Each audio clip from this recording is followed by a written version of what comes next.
அனைவருக்கும் வணக்கம். மேசராசிக்காரர்களுக்கு மார்ச் மாதம் 13ஆம் தேதியிலிருந்து 19ஆம் தேதி வரை ஒரு நல்லதாவது நடந்து விடாதா என காத்து கொண்டிருக்கக்கூடிய மேசராசிக்காரர்களுக்கு அடுத்தடுத்து நிகழும் கிரக பயிற்சியால் நிச்சயமாக நல்ல செய்தி இந்த வாரத்தில் கிடைக்கிறது. ஏனென்றால் செவ்வாய் பயிற்சி மற்றும் சூரிய பயிற்சி வாரத்தில் 14ஆம் தேதி நடைபெறுகிறது. ராசியின் அதிபதி உச்ச நிவர்த்தி பெற்று சனியுடன் இணைவதால் நிச்சயமாக நீங்கள் எதிர்பார்க்கக்கூடிய மாறுதல் உண்டு.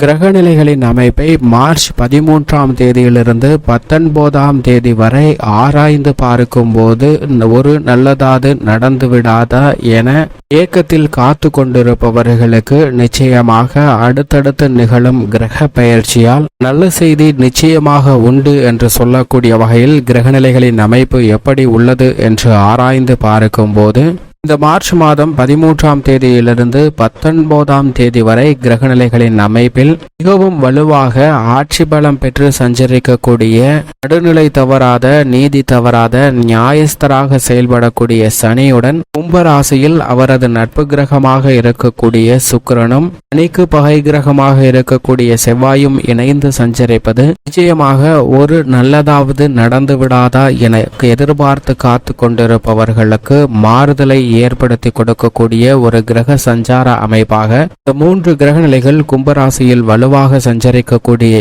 இந்த தருணத்தில் மாற்றத்தை சந்திப்பதற்கான வாய்ப்பு உருவாகிறது. 14ஆம் தேதியிலிருந்து செவ்வாய் கும்பராசியில் வலுவாக அமரப்போகிறார். இது ஓரளவிற்கு பாதகமற்ற அமைப்புதான் என்றாலும் கூட ஆட்சி பலம் பெற்று சஞ்சரிக்கக்கூடிய செவ்வாயுடன் சனியுடன் செவ்வாய் இணைவதால் நிச்சயமாக சின்ன சின்ன சங்கடங்களும் தடைகளும் ஏற்படும். ஏனென்றால் சனி செவ்வாயின் பார்வையால் சில எதிர்பாராத சங்கடங்களை சந்திப்பதற்கான ஒரு சூழ்நிலை உண்டு. ஆனால் கோல்சார விதியின் அடிப்படையில் விதிவிலக்காக செவ்வாய் மற்றும் சுக்கிரன் இணைந்திருக்கக்கூடிய இந்த வேளையில் சுக்கிர மங்கள யோகமும் நிறைந்து கிடைக்கிறது. எனவேதான் சனியுடன் இணைந்த செவ்வாயின் அமைப்பால் மிக பெரிய அளவில் பாதிப்பு ஏற்படாது என்பதை தெளிவாக உறுதிப்படுத்துவதோடு ஜீவனாதிபதி கர்மாதிபதியாக இருக்கக்கூடிய ஆயுள் காரகனாக இருக்கக்கூடிய சனியுடன் மங்களகாரகனும் சுகாதிபதியாக சுகங்களை அள்ளித்தரக்கூடிய தன்னிகரற்றவராக சுக்கிரனும் இணைந்து சஞ்சரிப்பது மேலும் கும்பராசியில் சஞ்சரிப்பது குதூகலமும் கொண்டாட்டமும் வாழ்வில் நிறைந்து கிடைப்பதற்கான வாய்ப்பையும் யோகத்தையும் பல்வேறு விதங்கள்ல இந்த வாரத்தில் கிடைக்கப் போகின்றன என்பதை தெளிவாக உறுதிப்படுத்துகின்றன. ஆனால் சற்று விழிப்புணர்வுடன் செயல்பட வேண்டிய ஒரு தருணமாகவும் அமைந்திருக்கிறது. ஆனதை விட மிக சிறப்பாக 14ஆம் தேதியிலிருந்து மிக வலுவாக சூரியன் தனியை விட்டு விலகி சஞ்சரிக்க போகிறாருங்க.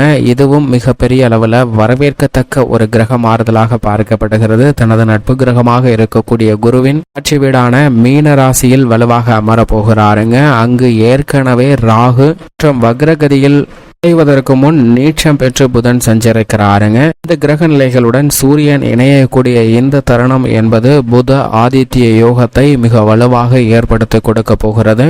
கிரகங்களின் இயக்கத்தை பாதிக்கக்கூடிய வகையில் வாய்ந்த ராகுவுடன் முதன்மை கிரகமாக இருக்கக்கூடிய சூரியன் இணைவதால் பல்வேறு வகையான அலைச்சல்கள் சிரமங்கள் நிச்சயமாக குறைவதற்கான ஒரு சூழ்நிலையும் புத ஆதித்ய யோகமும் சுக்கிரமங்கல யோகமும் நிறைந்து கிடைக்கக்கூடிய இந்த தருணத்தில் ஒரு நல்லதாவது நடந்து விடாதா என எதிர்பார்த்து கொண்டிருப்பவர்களுக்கு அடுத்தடுத்து கிடைக்கக்கூடிய பல நல்ல நிகழ்வுகளாக பல விஷயங்களை மனதிற்கு நிறைவாக செய்வதற்கான யோகம் உண்டு. ஏனென்றால் 9 கிரக நிலைகள்ல 6 கிரக நிலைகள் 2 ராசியில் சஞ்சரிக்கின்றன. சனி சுக்கிரன் செவ்வாய் ஆகிய 3 கிரகநிலைகளும் கும்ப ராசியிலும் ராகு புதன் சூரியன் போன்ற கிரகநிலைகள் மீன ராசியிலும் வலுவாக சஞ்சரிப்பது நிச்சயமாக ரெட்டிப்பு மாறுதலும் எதிர்பாராத ரெட்டிப்பு அதிர்ஷ்ட யோக வாய்ப்புகளையும் நிறைந்து கொடுக்கக்கூடிய ஒரு இனிமையான தருணமாக இந்த வாரத்தை மாற்றுவதால் நிச்சயமாக நீங்கள் எதிர்பார்க்கக்கூடிய நல்ல செய்தி உண்டு என்று சொல்லக்கூடிய வகையில் கிரகநிலைகள் வலுவாக சஞ்சரிக்கின்றன.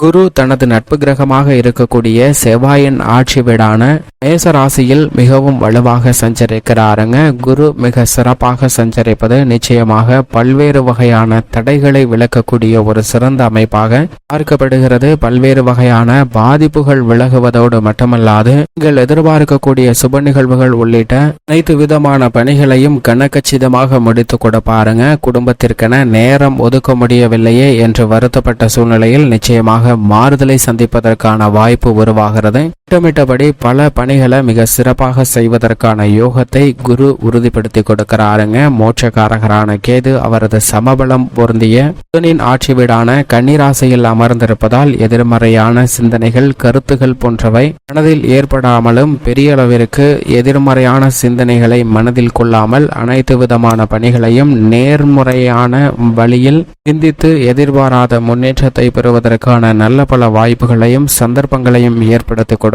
இது மட்டுமல்லாது சந்திரன் பெரும்பாலும் இந்த வாரத்தில் மிக சிறப்பான வளர்ச்சியும் முன்னேற்றத்தையும் ஏற்படுத்தி கொடுக்கக்கூடிய வலுவான அமைப்பில் வீற்றிருக்கிறாருங்க. எனவேதான் இந்த வாரத்தில் நீங்கள் எதிர்பார்க்கக்கூடிய நல்ல செய்தி நிச்சயமாக உங்களுக்கு இனிமையாக கிடைப்பதற்கான வாய்ப்பு உண்டு என்பதை நவ கிரகங்களின் அமைப்பு தெளிவாகவும் துல்லியமாகவும் எடுத்து காட்டுகின்றன. இது நிச்சயமாக வரவேற்கத்தக்க ஒரு அமைப்பாகவும் மேலும் கிரகநிலைகளின் அமைப்பு காரணமாக சாதகமான விஷயங்களாகவும் சாதகமற்ற விஷயங்களாகவும் எவையெல்லாம் அமைந்துள்ளன என்று ஆராய்ந்து பார்க்கும்போது மேசராசிக்காரர்களை பொறுத்தவரைக்கும் சாதகமான விஷயங்களாக பார்க்கப்படுவது லாபஸ்தானத்தில் வலுவாக ராசியின் அதிபதியும் சனி மற்றும் சுக்கிரனும் இணைந்து சுக்கிரமங்கல யோகத்தை உருவாக்கி கொடுப்பதால் குடும்பத்தில் பல்வேறு வகையான சுப நிகழ்வுகள் மிக சிறப்பாக நடைபெறும். இதுவரை தாமதத்தை சந்தித்து வந்த பல நிகழ்வுகளை மிக சிறப்பாக செய்து முடிப்பதற்கான வாய்ப்பு உண்டு. புதிதாக பல அதிரடியான திட்டங்களை தொழில், வியாபாரம், உத்தியோகம் சார்ந்த பணிகளில் சிறப்பாக செய்வதற்கான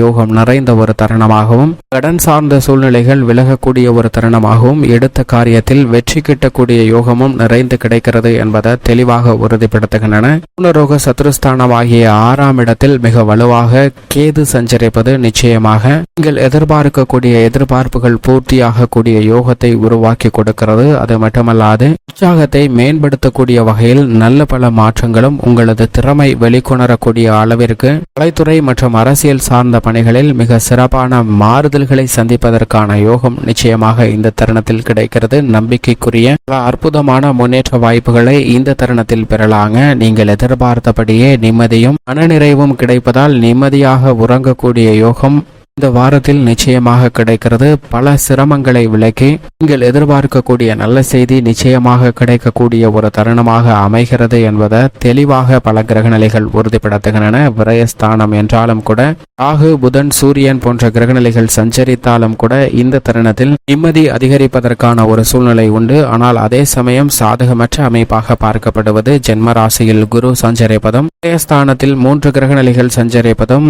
எனவே இந்த தருணத்தில் எதிர்பாராத வீண் விரய செலவுகள் கட்டுக்குள் அடங்காமல் ஏற்படுவதற்கான வாய்ப்பும் திடீரென மாற்றமும் அலைச்சலும் சந்திக்க வேண்டிய ஒரு சூழ்நிலை இருக்கிறது. எனவே எதை செய்தாலும் முன்கூட்டியே நன்கு திட்டமிட்டு செய்ய வேண்டிய ஒரு தருணமாக பார்க்கப்படுகிறது. ஆனால் அதே சமயம் ராகுவால் ஏற்படக்கூடிய சில விரயங்களை சந்திப்பதற்கான வாய்ப்பும் வேலை மாறுதல், தொழில் மாறுதல் உள்ளிட்ட அதிரடியான மாற்றத்தை சந்திப்பதற்கான ஒரு சூழ்நிலையும் உருவாகலாம். எனவே அந்த தருணத்தில் சற்று விழிப்புணர்வுடன் இருந்தால் நீங்கள் எதிர்பார்க்க நல்ல முன்னேற்ற வாய்ப்புகள் நிச்சயமாக கிடைக்கும் என்பதில் சந்தேகமே இல்லை. இந்த தருணத்தில் மிக சிறந்த தருணமாக மாற்றிக்கொள்ள வேண்டும் என்றால் நிச்சயமாக மேசராசிக்காரர்கள் வாரத்தில் செவ்வாய் அல்லது வெள்ளிக்கிழமை விரதமிருந்து அருகாமையில் உள்ள நவகிரக சன்னதி சென்று தீபமேற்றி வழிபாடு செய்யுங்கள். நல்ல பலன் தங்களுடைய வாழ்வில் நிறைந்து கிடைக்கும். எதிர்பார்க்கக்கூடிய நல்ல செய்தி திட்டவட்டமாக உங்களுக்கு நிச்சயமாக கிடைக்கும்.